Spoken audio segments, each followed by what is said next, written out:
जितनी तेजस फिल्म जितनी तेज़ी से आई उतनी तेज़ी से डिब्बे में बंद हो गई, लोगों ने देखा ही नहीं। आप मुझे एक चीज़ बताओ, तेजस फ्लॉप हो गई तो यही कंगना रनौत जी ने कहा कि सारे लोग देशद्रोही हैं। तेजस फ्लॉप रही तो ये लोगों को कह दिया देशद्रोही। ये डरे हुए हैं, घबराए हुए हैं। मोदी सबसे बड़ा घोटाला यही है, मोदी जी ने किया। इलेक्ट्रो बॉन्ड के मास्टरमाइंड ये चाय वाले साहब हैं।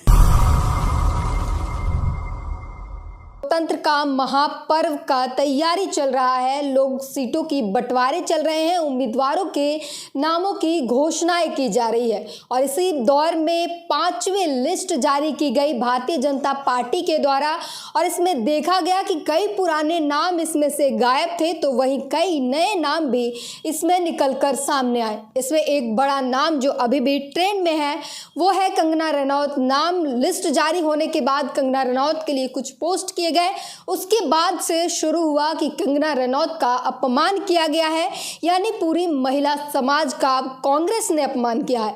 इस मुद्दे पर हमारे साथ बातचीत करने के लिए मौजूद है अरुण मलिक, कांग्रेस के कार्यकर्ता हैं। आप लोगों ने महिलाओं का अपमान करने का ठान लिया है। कांग्रेस ने कभी भी किसी भी महिला का अपमान नहीं किया, कभी भी। अपमान करने वाली भारतीय जनता पार्टी है, भारतीय जनता पार्टी अपमान करने वाली, कांग्रेस नहीं करती। वो तो नारी शक्ति को वंदन करते हैं, अभिनंदन करते हैं। देखिए सुनिए, नारी शक्ति को तो हम मानते हैं, नारी शक्ति को कौन नहीं मानता? बीजेपी नहीं मानती। कहाँ गई है मणिपुर की इनकी नारी शक्ति? कहाँ गई वो कंगना रनौत? मणिपुर पे क्यों नहीं बोलती? क्यों नहीं बोलती हाथरस पे? क्यों नहीं बोलती आपके ये IT सेल वाराणसी पे जहाँ प्रधानमंत्री की कॉन्स्टिट्यूंसी है? वहाँ क्यों नहीं बोलती? वहाँ इन पे ज़ुबान पे ताला लगता है क्या कंगना रनौत जी पे? आप मुझे एक चीज़ बताइए, कंगना रनौत जी इनके क्या किया उन्होंने देश के लिए? मुझे एक चीज़ बताइए, फिल्मों में आने से क्या कोई देशभक्ति होती है क्या? वो जितनी भी इनकी फिल्में कितनी आवाज़ उठाती है, महिलाओं के लिए उठाती है आवाज़। हाँ। जितनी भी इनकी फिल्में आई सारी फ्लॉप रही, क्योंकि रोल ही अच्छे नहीं होते थे। स्टोरी पे डिपेंड भी करता है, लेकिन उनके रोल भी अच्छे नहीं रहे, लोगों ने पसंद नहीं किया, इनके करैक्टर को पसंद नहीं किया, इनके रोल को पसंद नहीं किया। देखिए काम के ऊपर सवाल उठा रहे हैं, तो वो दूसरों पे काम पे उठाते तो हम काम पे उठाएंगे नहीं? क्या किया देश के लिए? आप एक चीज़ मुझे ये बताइए कि तेजस फिल्म इनकी आई थी, फ्लॉप रही। जितनी तेजस फिल्म जितनी तेज़ी से आई उतनी तेज़ी से डिब्बे में बंद हो गई, लोगों ने देखा ही नहीं। आप मुझे एक चीज़ बताओ, तेजस फ्लॉप हो गई तो यही कंगना रनौत जी ने कहा कि सारे लोग देशद्रोही हैं। इस देश के लोग, सुनिए, जिन्होंने देशभक्ति मूवी नहीं देखी थी, देशभक्ति के लिए बनाई गई थी, अगर नहीं देखते देशभक्ति की मूवी तो देशद्रोही हो। फिर देशभक्ति की फिल्म में तो शहीद आजम भगत सिंह भी आई, कई देशभक्ति की फिल्में आई। किसी ने कहा कि आप हमारी फिल्म नहीं देखोगे देशद्रोही हो? तेजस फ्लॉप रही तो ये लोगों को कह दिया देशद्रोही। लेकिन ये किस हैसियत से, मैं हैरान इस बात से हूँ कि कंगना रनौत जी किस हैसियत से लोगों से वोट मांगेंगी? देश के 140 करोड़ लोगों को इन्होंने कहा कि देश के 140 करोड़ देशद्रोही हैं, तो अब वो देशद्रोही से वोट क्यों मांग रही हैं? इनकी नज़र में तो सब देशद्रोही हैं। और दूसरी चीज़, ये हिमाचल से खड़ी हुई ना, नड्डा जी इनके अध्यक्ष हैं ना, नड्डा जी अपनी सरकार नहीं बचा पाए हिमाचल में तो इनको कैसे जिता पाएंगे? अनुराग ठाकुर जी केंद्रीय मंत्री रहे, सूचना प्रसारण मंत्री, वो अपना हिमाचल नहीं बचा पाए तो कंगना रनौत जी को कैसे जिताएंगे? लोग देखिए, लोग इनको भूलने वाले नहीं हैं।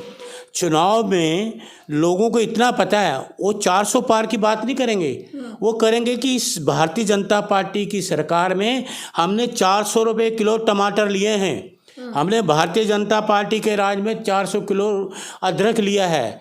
400 रनौत कह रही हैं कि घर से बुलावा आया है, घर है वो उनका, लोगों का प्यार है उनके साथ। अब जितने भी लोग हैं इनको घर में बिठा देंगे, इलेक्शन में घर में बिठा देंगे। ये 400 का पार का नारा मत लगाएं, लोगों के जहन में पता है कि मैं आपको एक चीज़ बता दूं, लोग इलेक्शन में इस चीज़ को नहीं बोलेंगे कि उन्होंने 400 रुपये किलो टमाटर लिया, 400 रुपये किलो अदरक लिया, गैस सिलेंडर। बोलेंगे अगर लोगों को दिक्कत होती तो वो ज़रूर बोलते, नहीं बोल रहे मतलब दिक्कत वो यही तो बोलेंगे। इनको जहन में लोग जो जब वोट डालने जाएंगे, लोगों के जहन में यही रहेगा कि यही भारतीय जनता पार्टी की भ्रष्टाचार जनता पार्टी पार्टी, भारतीय झगड़ालू पार्टी के जो लोग हैं, इनकी जो नीतियां हैं वो लोग अपने दिमाग में रख के वोट करने जाएंगे, वो भूलने वाले नहीं हैं।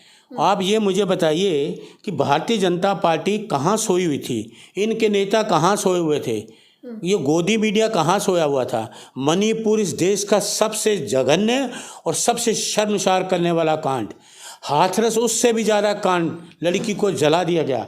उसके बाद आप ये ले लीजिएगा आपका IT सेल वाला जो वाराणसी कांड, इनके कितने कांड हैं, ये कांडों को लोग भूल पाएंगे।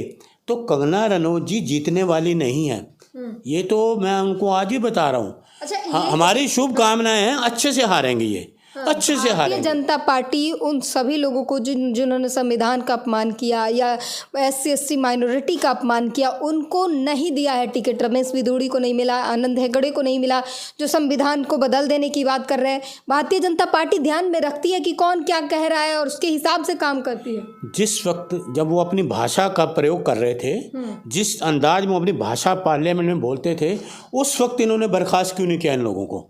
उस वक्त इनको नहीं आया कि इनका आचरण कैसा है, इनका आचरण देश के लोगों के खिलाफ है। उन्होंने वो कहा इनका कार्रवाई आचरण होगी, दिया। टिकट नहीं दिया, ये कार्रवाई हो गई। तो टिकट देखिए, भारतीय जनता पार्टी को उन पे विश्वास नहीं, लोगों का उन पे विश्वास नहीं, तो उनको देखते हैं कि हमें इनको अगर टिकट देंगे तो हम जीतने वाले नहीं हैं। वैसे भी भारतीय जनता पार्टी 24 में जीतने वाली नहीं है, इनकी सरकार किसी भी कीमत पे नहीं बनेगी। नरेंद्र मोदी जी देश के प्रधानमंत्री तो कभी अब बनेंगे नहीं, कभी नहीं बन सकते। तीसरी बार वही बनने जा रहे हैं, वही शपथ लेने वाले हैं। मैडम, मेरा सवाल ही पैदा नहीं होता। 100% मैं सच बोलता हूँ कि ये प्रधानमंत्री नहीं बनेंगे। इन्होंने किस का अपमान नहीं किया? दलितों का इन्होंने अपमान किया, आपके पहलवानों का इन्होंने अपमान किया, किसानों का इन्होंने अपमान किया, किस का इन्होंने अपमान नहीं किया? किसको सम्मान दिया इन्होंने, मुझे ये बताइए। दिया किसी को सम्मान? किसको दे रहे हैं? जो देश के लोगों में जो आप चले रथ चलाया था, कितने लोग मर गए दंगे में, उनको ये सम्मान दे रहे हैं। भारत रत्न दे रहे हैं जो दंगों में मर गए। किसानों के मसीहा को भी दिया, आप लोग उसकी तो बात ही नहीं करते। कौन से किसानों के मसीहा? कौन से? नाम बताइए ना, कौन से किसानों के मसीहा? बृजभूषण चौधरी चरण सिंह को दिया, स्वामीनाथन को दिया, चौधरी चरण सिंह जी को दिया, हम उसके रिस्पेक्ट करते हैं। लेकिन यही भारतीय जनता पार्टी के लोग, RSS के लोग चौधरी चरण जी की खिलाफत करते थे। आपको मैं याद करा दूं, ये भारतीय जनता पार्टी RSS उनके खिलाफत में खड़ी होती थी कि चौधरी चरण सिंह जी को हम प्रधानमंत्री नहीं बनने देंगे। लेकिन चुनाव है, चुनाव में लोग बता देंगे, इनके बेटे को ही बता देंगे सच्चाई क्या होती है। जो सच्चाई है, क्या सच्चाई है बताइए आप। सच्चाई मैं बता तो रहा हूँ आपको। चौधरी चरण सिंह का अपमान करने वाले ये उसका सम्मान करेंगे क्या? तब विपक्ष की बात थी, विपक्ष की भूमिका में थे, विपक्ष का काम कर रहे थे। हाँ, विपक्ष का काम आप कर, उनका सम्मान कर रहे हैं। मतलब विपक्ष में रहो तो आप सम्मान करोगे अपनी तरफ खींचने के लिए, अपनी पार्टी में लाने के लिए। अभी वो हुआ ना, आपके वो क्या है, गोदी मीडिया के काला कोट और काली पैंट शर्ट पहनते हैं, क्या है वो जो प्रोग्राम करते हैं, black and white. Sudhir Chaudhary. हाँ, नाम तो हमने क्या लेना देना। वो जो लेते हैं ब्लैक एंड वाइट प्रोग्राम करते थे कि ब्लैक मेलिंग 100 करोड़ रुपया ले रहे थे जिंदल जी से, नवीन जिंदल जी से। आज वही नवीन जिंदल साहब भारतीय जनता पार्टी में शामिल हो गए। इसका मतलब है कि जो वो है इलेक्ट्रल बॉन्ड में इन्होंने भी कुछ ना कुछ तो चंदा दिया ही होगा। ये तो सीक्रेट होगा, तो उजागर होगा वो भी कभी ना कभी। बॉन्ड पर आप लोग बड़ी चिल्ला रहे थे, अडानी अंबानी, अडानी अंबानी, उसका तो नाम ही नहीं आया कहीं। देखिए ऐसा है, अभी उजागर तो होगा ना, अभी तो जांच चल रही है ना। जितने आंकड़े आए हैं उसमें तो नहीं आए ना। सुनिए, सुप्रीम कोर्ट ने कहा है मैडम, अभी इलेक्ट्रल बॉन्ड की जांच चल रही है, सब चीजें सामने आएंगी। ये डरे हुए हैं, घबराए हुए हैं मोदी जी। क्यों डरेंगे आपसे? घोटालेबाज है ना, सबसे बड़ा घोटाला यही है मोदी जी ने किया। इलेक्ट्रल बॉन्ड के मास्टरमाइंड ये चाय वाले साहब हैं। इलेक्ट्रल बॉन्ड के मास्टरमाइंड ये चाय वाले साहब हैं, आपको मैं बता दूं। तो ट्रांसपेरेंसी के लिए लाया गया था, काला धन ना हो इसके लिए लाया गया सारा था। काला धन, एक तरफ तो ये लोगों से वोट ले, दूसरे ये काला बाजार चला रहे थे। इलेक्ट्रल बॉन्ड का अमित शाह ने कहा, मेरी बात भी ध्यान से सुनिए। इलेक्ट्रल बॉन्ड के चक्कर में मोदी जी अपना अलग से ये काला बाजार चला रहे थे। क्या मैं बोल रहा हूँ आपको?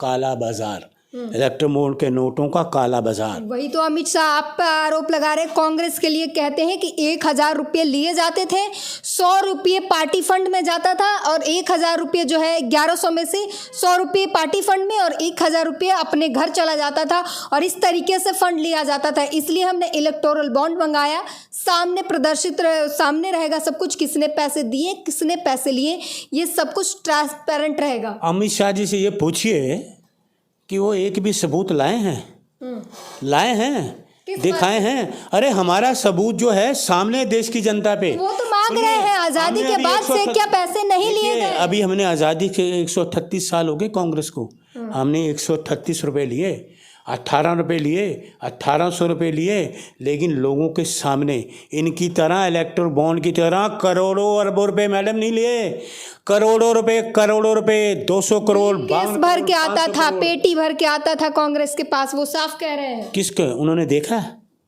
वो बता रहे हैं। वो बता रहे हो तो झूठे लोग हैं, वो तो झूठ बोलने में उन्होंने महारत हासिल की हुई है। भारतीय जनता पार्टी, आप बताइए ना, सच्चाई बताइए। सच्चाई कुछ नहीं, सच्चाई ये है कि इलेक्ट्रल बॉन्ड में सारे बिना पार्टी फंड के कांग्रेस चलती है? बिल्कुल, हम कभी फंड नहीं लेते, कभी फंड नहीं लिए। करोड़ों अरबों रुपए के घोटाले, चंदा दो धंधा लो, ये कभी हमने नहीं सीखा, किसी ने नहीं सीखा। ये तो नई, इन्होंने एक नया मंत्रालय बना दिया है, भारतीय जनता पार्टी ने नया मंत्रालय है, चंदा दो धंधा लो, ये नया मंत्रालय है इनका। कहाँ पे है वो? ये बना चल तो रहे, सुप्रीम कोर्ट ने उजागर कर दिया ना, बस शपथ लेनी है इन्होंने। जब पकड़े जाएंगे शपथ लेंगे ना, हम शपथ लेंगे ना, जब पकड़ेंगे। चंदा लो धंधा लो, ये मंत्रालय है इनका, नया मंत्रालय है। मास्टरमाइंड जिसके कौन है? चाय वाला साहब। अमित शाह पूछ रहे हैं कि आज़ादी के बाद और बीजेपी के आने के पहले क्या कांग्रेस या कोई भी पार्टी बिना फंड के चलती थी? मैं आपको बताया ना, कोई फंड चलते हैं, धीरे धीरे चलते हैं, लोगों का अपनी स्लिप मेंबरशिप कम लेते हैं। पॉलिटिकल पार्टियां फंड से ही चलती हैं। हमारी जो मेंबरशिप है ना, वो भी 3 रुपये है, 3 रुपये, 3 रुपये मेंबरशिप है पार्टी की, 3 रुपये लेते हैं, 3 रुपये मेंबरशिप लेते हैं। करोड़ों अरब रुपया काले पीछे दरवाजे से नहीं लेते हम लोग। इतिहास रहा है कांग्रेस का, 70 साल हमने। इतने बड़े बड़े प्रोग्राम, इतने बड़े बड़े रैलियां कहाँ से होती थी? 3 रुपए में तो नहीं होगा। सब करते हैं, लोग करते हैं, पार्टी पर प्रोग्राम करते हैं, कौन सा नहीं करते। इनकी तरह हम शान शौकत तो नहीं करते, शान शौकत तो नहीं करते, सारे कार्यालय तो नहीं खरीदे नोटबंदी। वो तो देश का विकास कर रहे हैं। कहाँ विकास हुआ मुझे बता दो? विकास में पैसे सारे खर्च हो रहे हैं। विकास में मुझे बता तो दो, कोई कॉलेज खुला हो, कोई स्कूल खुला हो, कोई महिलाओं का इंस्टीट्यूट खुला हो, किसी को पैसे दिए हों, बताइए। रेलवे स्टेशन अच्छे हो गए, बुलेट ट्रेन आ रही है, वंदे भारत चल रही है। बुलेट ट्रेन कहाँ देखी आपने? आ रही है ना। स्टेशन के नाम बदल दिए, ये स्टेशन है, ये बनाया, स्टेशनों का नाम बदलने स्टेशन बन गए। वंदे भारत कितनी स्पीड से चल रही है। हाँ, तो उनके अंदर के हालात भी देखे, घंटों की जो समस्या थी, मातरम के अंदर के हालात आपने देखे? चल के बैठे कभी आप उसमें? वंदे मातरम अंदर बैठिए मैडम। फर्स्ट क्लास जो लोग बैठ रहे हैं वो बता रहे हैं कि वाह मोदी जी ने क्या काम किया। बैठे ना आप, तो टीवी की जो लोग बैठते हैं वो कहते हैं कि वाह मोदी। जो बढ़िया आपका कैमरा दिखाएगा ना लोगों को, वो लोगों को सच्चाई नजर आएगी। आप गए हैं, आप गए हैं। मैं तो बैठा ही नहीं, मैं क्यों बैठूंगा? क्यों इतनी नफरत? नफरत तो ये करते हैं, नफरत तो ये करते हैं। जैसे बताइए क्या दिक्कत क्या है टॉयलेट में? वहाँ तो जो लोग जाते हैं रिव्यू देखने पे पता चलता है बहुत बढ़िया है। मैं तो पढ़ता हूँ जी, देखता रहता हूँ, सोशल मीडिया पे देखता रहता हूँ। खाने के लिए बासी खाना लोगों को मिलता है वहाँ,